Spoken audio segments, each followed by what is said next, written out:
ശബരിമല യുവതീ പ്രവേശന വിഷയം വീണ്ടും സുപ്രീം കോടതിയുടെ മുന്നിൽ എത്തിയിരിക്കുന്നു. പക്ഷേ ഇപ്പോഴും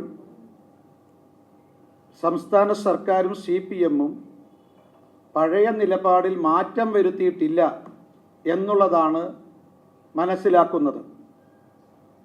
ശബരിമലയിൽ യുവതികളെ പ്രവേശിപ്പിച്ച് ആചാര ലംഘനത്തിലൂടെ നവോത്ഥാനമുണ്ടാക്കാമെന്ന സംസ്ഥാന സർക്കാരിൻ്റെയും CPM-ൻ്റെയും മൂഢവിശ്വാസം, അയ്യപ്പ വിരുദ്ധ നിലപാട് ആവർത്തിക്കുന്നു എന്നുള്ളതാണ്, അല്ല തുടരുന്നു എന്നുള്ളതാണ് നമുക്ക് മനസ്സിലാക്കേണ്ടത്.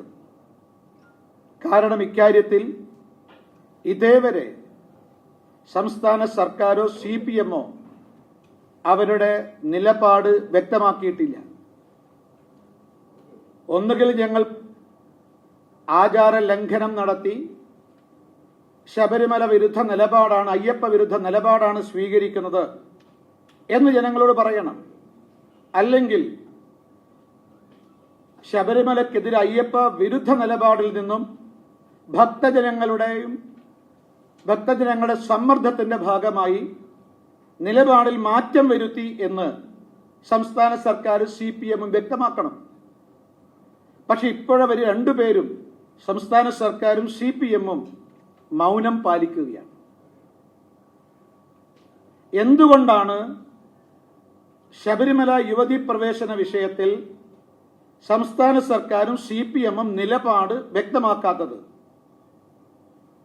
ഉത്തരം പറയാൻ മുഖ്യമന്ത്രിയും CPM സംസ്ഥാന സെക്രട്ടറിയും തയ്യാറാകണമെന്ന് ഭാരതീയ ജനതാ പാർട്ടി ആവശ്യപ്പെടുകയാണ്.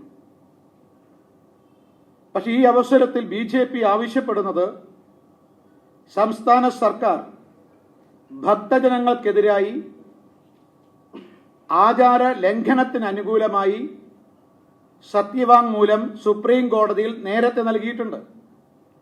അത് പിൻവലിച്ച് ആചാര സംരക്ഷണത്തിന് അനുകൂലമായി, ഭക്തജനങ്ങൾക്ക് അനുകൂലമായി പുതിയ സത്യവാങ്മൂലം കൊടുക്കണം എന്ന് ഭാരതീയ ജനതാ പാർട്ടി ആവർത്തിച്ചാവശ്യപ്പെടുകയാണ്.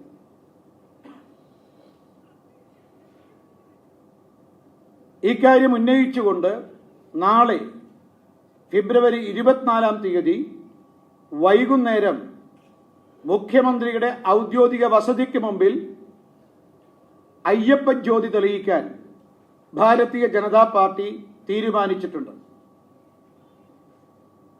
ഈ അയ്യപ്പ ജ്യോതിയിലൂടെ ഞങ്ങൾ ആവശ്യപ്പെടുന്നത് നേരത്തെ സൂചിപ്പിച്ചതുപോലെ ആചാര സംരക്ഷണത്തിനും ഭക്തന്മാർക്കും അനുകൂലമായി സുപ്രീം കോടതിയിൽ സത്യവാങ്മൂലം നൽകണം. മാത്രമല്ല, ആചാര സംരക്ഷണത്തിനു വേണ്ടി നാമസങ്കീർത്തന യാത്രകളിൽ പങ്കെടുത്ത ഭക്തന്മാരുടെ പേരിലുള്ള കള്ളക്കേസ് പിൻവലിക്കണം.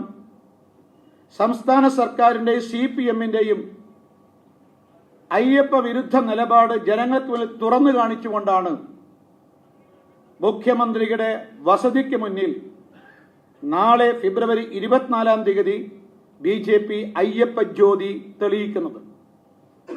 വൈകുന്നേരം 5 മണിക്കാണ് ഈ ചടങ്ങ് ആരംഭിക്കുന്നത്. ആയിരക്കണക്കിന് ഭക്തജനങ്ങളും BJP പ്രവർത്തകന്മാരും ഈ പരിപാടിയിൽ പങ്കെടുക്കും. മാത്രമല്ല, മുഖ്യമന്ത്രിക്കും സംസ്ഥാന സർക്കാരിനും ശബരിമല വിഷയത്തിൽ സദ്ബുദ്ധി തോന്നിക്കണമേ എന്ന് പ്രാർത്ഥിച്ചുകൊണ്ട് ശബരിമലയുടെ കവാടമായിട്ടുള്ള ചെങ്ങന്നൂരിൽ ഫെബ്രുവരി 25-ാം തീയതി അയ്യപ്പ സംരക്ഷണ സംഗമം സംഘടിപ്പിക്കാൻ ഭാരതീയ ജനതാ പാർട്ടി തീരുമാനിച്ചിട്ടുണ്ട്. ഈ പരിപാടിയിലും ആയിരക്കണക്കിന് BJP പ്രവർത്തകരും ഭക്തജനങ്ങളും പങ്കെടുക്കും.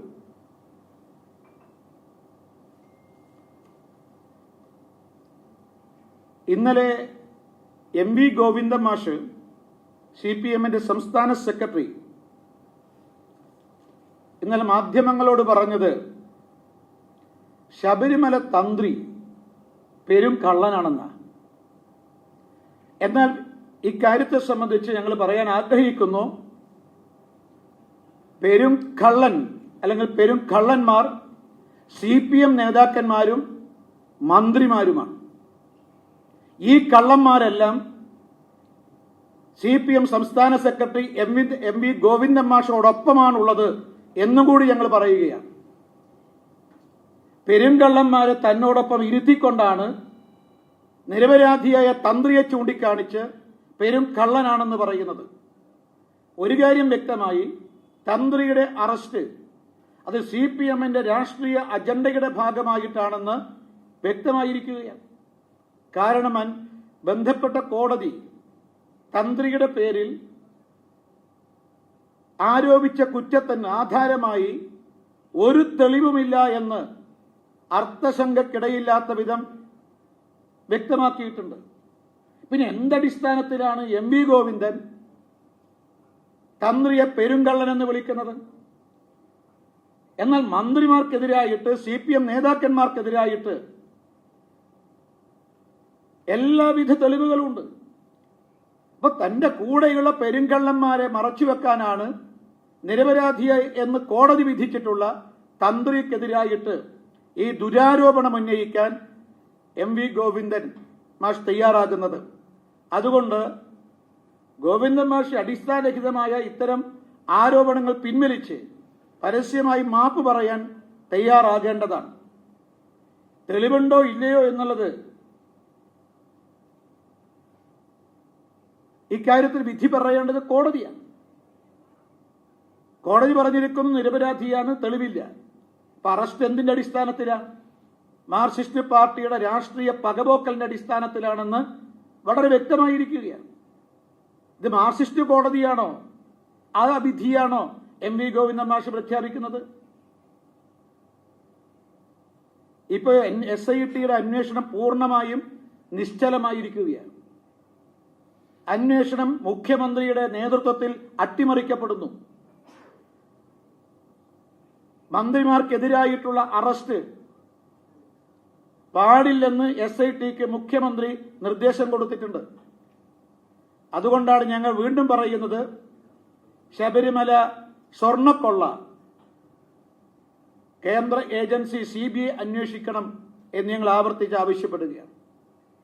അയ്യപ്പ ജ്യോതി കൊളുത്തിക്കൊണ്ട് ഞങ്ങൾ ഉയർത്തുന്ന മറ്റൊരു മുദ്രാവാക്യം ശബരിമല സ്വർണ്ണക്കൊള്ളയില് CBI അന്വേഷണം നടത്തണം എന്നുള്ളതാണ്. ഇപ്പോഴ് ശബരിമല സ്വർണ്ണക്കൊള്ളയില് CPMും കോൺഗ്രസും തമ്മിൽ ഒരു പൊതുധാരണയിലെത്തിയിട്ടുണ്ട്. അന്വേഷണം UDF കൺവീനർ അടൂർ പ്രകാശനിലേക്ക്, ആന്റോ ആന്റണിയിലേക്ക്, മാത്രമല്ല അത് സോണിയാഗാന്ധിയിലേക്കും എത്തുമോ എന്നുള്ള ഭയം, അതിന്റെ അടിസ്ഥാനത്തിൽ മുഖ്യമന്ത്രിയും പ്രതിപക്ഷ നേതാവും തമ്മിൽ ചില രഹസ്യ ധാരണയുണ്ടാക്കി എന്നതാണ് ഞങ്ങൾ മനസ്സിലാക്കുന്നത്. അതുകൊണ്ടാണ് ഇപ്പോഴ് ശബരിമല വിഷയത്തിൽ CBI അന്വേഷിക്കണമെന്ന കാര്യത്തിൽ പ്രതിപക്ഷ നേതാവ് VD സതീശനും കോൺഗ്രസ് നേതാക്കളും ഇപ്പം മൗനം പാലിക്കുകയാണ്. സത്യത്തിൽ BJP ആരോപിച്ചതുപോലെ CPM കോൺഗ്രസ് കുറുവ സംഘം ഒക്കെ ഈ സംസ്ഥാനത്ത് നിലനിൽക്കുന്നു എന്നുള്ളത് സത്യസന്ധമാണ് എന്ന് ഇപ്പോൾ ബോധ്യപ്പെട്ട് കഴിഞ്ഞിരിക്കുകയാണ്. നാളെയും മറ്റന്നാളുമായി, നാളെ തിരുവനന്തപുരത്ത് മുഖ്യമന്ത്രിയുടെ ഓഫീസിന് മുന്നിലും മറ്റന്നാൾ 25-ാം തീയതി ചെങ്ങന്നൂരിലും ശബരിമലയുമായി ബന്ധപ്പെട്ട പ്രചരണ പ്രക്ഷോഭങ്ങൾക്ക് ശേഷം ഞങ്ങൾ എല്ലാ ബൂത്തുകളിലേക്കും ഈ പരിപാടി വ്യാപിപ്പിക്കാൻ പോവുകയാണ്. കേരളത്തിലെ 23,000-ൽ പരം ബൂത്തുകളിൽ അയ്യപ്പ ജ്യോതി കൊളുത്തുന്ന ഉൾപ്പെടെ വിവിധ പരിപാടികൾക്ക് ഞങ്ങൾ രൂപം നൽകിയിട്ടുണ്ട്. അത് നടക്കാൻ വേണ്ടി പോവുകയാണ്.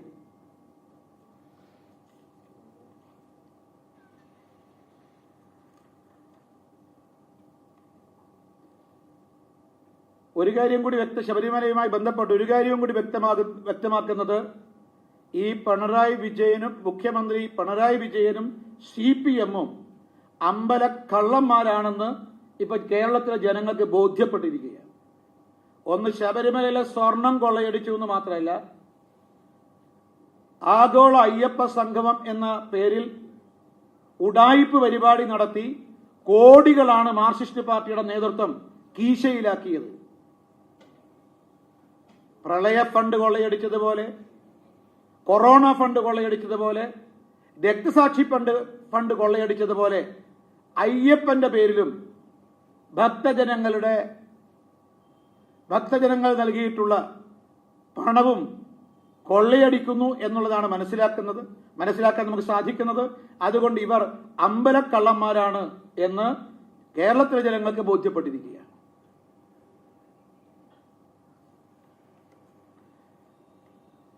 വേറൊരു കാര്യം കൂടി സൂചിപ്പിക്കാനുള്ളത്, ഇന്ന് നമ്മൾ കേരളത്തില് വൻ വികസനത്തിന് വഴിതെളിക്കുന്ന ഒരു വലിയ പദ്ധതിയാണ് വിഴിഞ്ഞം നവായിക്കുളം ഔട്ടർ റിംഗ് റോഡ്. വിഴിഞ്ഞം ഏതാണ്ട് അതിന്റെ പണി മുന്നോട്ട് പോകുന്നു. സ്വാഭാവികമായും വിഴിഞ്ഞത്ത് നിന്നും നവായിക്കുളത്തേക്കുള്ള ഏതാണ്ട് 63 കിലോമീറ്റർ വരുന്ന ഔട്ടർ റിംഗ് റോഡ് കേരളത്തിന്റെ വികസന രംഗത്ത് ഒരു നാഴികക്കല്ലായി മാറേണ്ടതാണ്. പക്ഷെ സംസ്ഥാന സർക്കാരിന്റെ കെടുകാര്യസ്ഥതയും അനാസ്ഥയും കേന്ദ്രവിരുദ്ധ രാഷ്ട്രീയ നിലപാടും കൊണ്ട് അത് വൈകിയിരിക്കുന്നു. അതുമൂലം സ്ഥല ഉടമകള് വലിയ ദുരിതങ്ങളാണ് ഇപ്പോൾ അനുഭവിച്ചുകൊണ്ടിരിക്കുന്നത്. ഒന്ന്, ആ പദ്ധതി ഇതേവരെ പ്രാവർത്തികമായിട്ടില്ല. സ്ഥല ഉടമകള് വിവരിക്കാനാകാത്ത വിധം വലിയ ദുരിതങ്ങളാണ് അവർ അനുഭവിക്കുന്നത്. ഈ പദ്ധതി 2022 സംസ്ഥാന സർക്കാർ പ്രഖ്യാപിച്ചത്. ഞങ്ങൾ 3 വർഷം കൊണ്ട് ഈ പദ്ധതി നടപ്പിലാക്കുമെന്നാണ് 2022 സംസ്ഥാന സർക്കാർ പ്രഖ്യാപിച്ചത്. എല്ലാ സ്ഥല ഉടമകളിൽ നിന്നും ബന്ധപ്പെട്ട രേഖകള് ആ സമയത്ത് തന്നെ സംസ്ഥാന സർക്കാർ കൈവശപ്പെടുത്തി.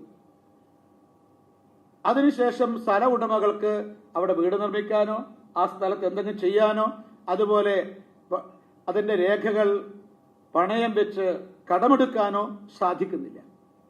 പക്ഷേ ഈ 2022 പ്രഖ്യാപിച്ച ഈ പദ്ധതിയിൽ നിന്ന് 2023 കഴിയുമ്പോഴേക്കും സംസ്ഥാന സർക്കാർ പറഞ്ഞു, ഞങ്ങളുടെ കയ്യിൽ പൈസയില്ല. പദ്ധതിയിൽ സംസ്ഥാന സർക്കാർ പിന്മാറി.